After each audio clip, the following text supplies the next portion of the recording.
future coders. Welcome back to another video from CodeRobo, where learning coding is fun. In this video, we will continue our drawing course, and we are working on our alphabet series. We will complete mission number 7, which is to draw the alphabet N. So let's get started. Use a place pen, and I'm going to use move forward so that we can take the help of a grid. So it's going to be 1, 2, 3, 4, 5, 6, 7. Let's go ahead and move it 7 steps ahead. After that, we will have to turn it right, as it is somewhere around 138 degrees. Now, once that is done, we will make sure that we move it forward in the same direction for 9 steps ahead. With that, we will turn it to the left-hand side, using 136 degrees. Once done, we will make sure it moves ahead by 7 steps forward.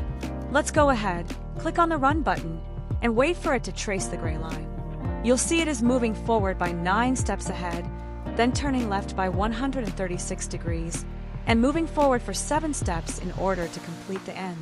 So, we have successfully completed this mission. Like, share, subscribe, CodeRobo.